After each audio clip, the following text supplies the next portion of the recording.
Do you need any medical supplies from Kathmandu? Any medical supply? Not yet now because today we have another supply. Coming in. Yeah. Okay. Coming. So what kind of help do you need from Kathmandu? From the government? Ambulance. For transfer patient. To transfer people? Yeah. Okay. यहाँ total तल्लो र माथिल्लो गर्दाखेरि 65 धुरी छ हैन होइन बढी छ 135 धुरी छ 135 अनि क्याजुअलिटी कति जना मर्यो यहाँ जम्मा 14 जना मर्यो यहाँ 14 जना यही घरमा परे किन हैन अनि घाइते कति जना घाइते लगभग 25 जना सब काठमाडौँ लानु पर्यो हैन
यहाँ चाहिँ टोटलमा स्कुल गरे 63 हैन घरहरु तलमाथि 700-800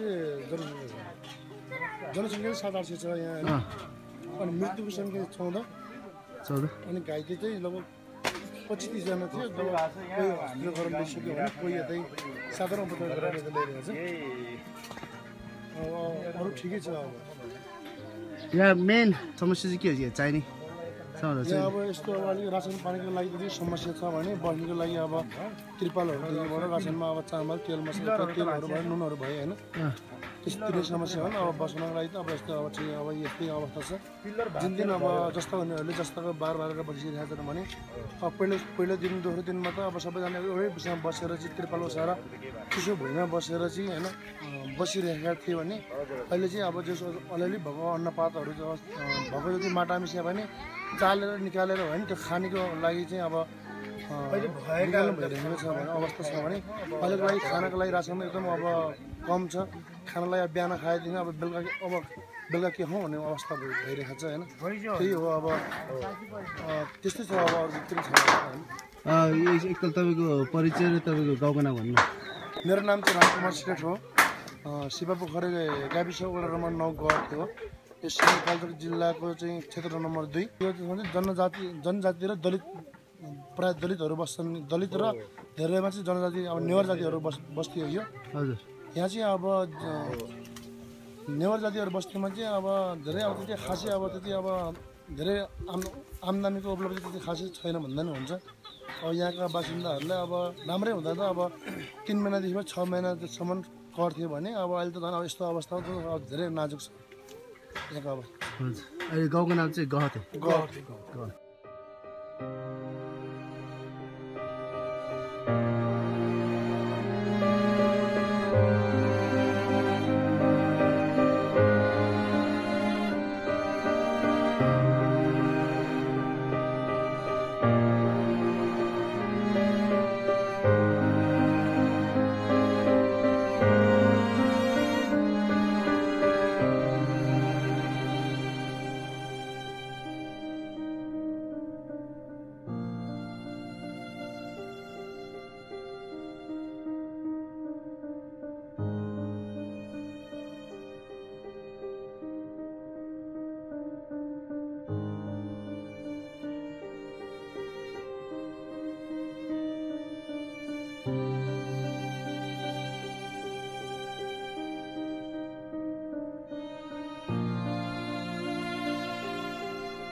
यो हामीले चाहिँ यो सिन्धुपाल्चोक जिल्ला शिवपोखरी गाविस वडा नम्बर 9 गतेको लागि चाहिँ हामीले पासाङ लामा र डाक्टर कमल थापाबाट चाहिँ हामीले 70 बोरा चामल अनि त्रिपाल चाहिँ हामीले 55 वटा दाल 10 बोरा उहाँहरूले चाहिँ हामीलाई सहयोग गरेर भएको छ। उहाँहरूलाई चाहिँ हाम्रो यस शिवपोखरी गाविस वडा नम्बर 9 गतेको बासिन्दाहरूले उहाँहरूलाई चाहिँ धेरै धेरै धन्यवाद दिन चाहन्छु। हामीले अरू गाउँ शिवपोखरी गाविसभरि नै हामीले चाहिँ उहाँहरूलाई चाहिँ एउटा रिक्वेस्ट गरिरहेको छ हामीले उहाँहरूलाई चाहिँ र जस्तै अर्चलेको लागि भयो अनि पोखरीको लागि भयो छात्रको लागि भयो ज्यामिरे भयो अनि सुन्दरीपुर आलमपुर लगायत डुमिन डाँडा देउरालीहरूमा पनि हामीहरूले उहाँहरूलाई राहतको लागि सहयोगको अपेक्षा गरिरहेको छौँ हामीले र उहाँहरूले हामीलाई सहयोग गर्नुहुन्छ भने हामी पूर्ण रूपमा विश्वास छौँ। त्यसको लागि चाहिँ हामी यहाँको बासिन्दाहरू चाहिँ सहयोगको अपेक्षा गरेर बसिरहेको छ हामी। नमस्कार, हामीले चाहिँ तपाईँको शिवपोखरी भण्डारी थियो वडा नम्बर 1 बाट आएको हामी होइन। डाक्टर कमल थापा पासाङ लामा उहाँबाट चाहिँ हामीले तपाईँको चामल 2 बोरा अनि पाल हामीले पाएको छौँ है। हामीलाई धेरै धेरै खुसी लाग्यो। यस्तो अवस्थामा पनि तपाईँको के अरे यो उहाँले यति सहयोग गरिदिनु भयो।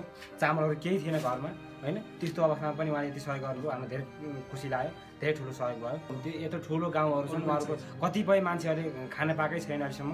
यही मिलेर कतिपय हिजोको 2 माना चामल चाहिँ अलिअलि बाँडेर खाएका छौँ होइन। उहाँहरूलाई पनि यसो सहयोग भयो भनेदेखि हामी धेरै खुसी हुन्थ्यौँ। यो गाउँको मान्छेहरू वासीहरू है, उहाँहरूलाई पनि सहयोग सक्नुहुन्छ भने अलिक सहयोग गरिदिनुहोस्, हामी धेरै आभारी हुनेछौँ। सिन्धुपाल्चोक शिवपोखरी ज्यामिरे 2 हामीलाई चाहिँ हजुरहरूले 30 बोरा चामल दिनुभएको छ र 3टा रोबर म्याटको फर्म ठुलो दिनुभएको छ अनि त्यसै गरी तिरपालहरू पनि दिनुभएको छ, वाइ चाउचाउहरू अनि खाद्यान्नको सामानहरू दिनुभएकोमा हामी अब यो केही नभए घरहरू सबै लडेको हुनाले तपाईँहरू यति सहयोग गर्नुभएकोमा धेरै भइरहेको छ होइन।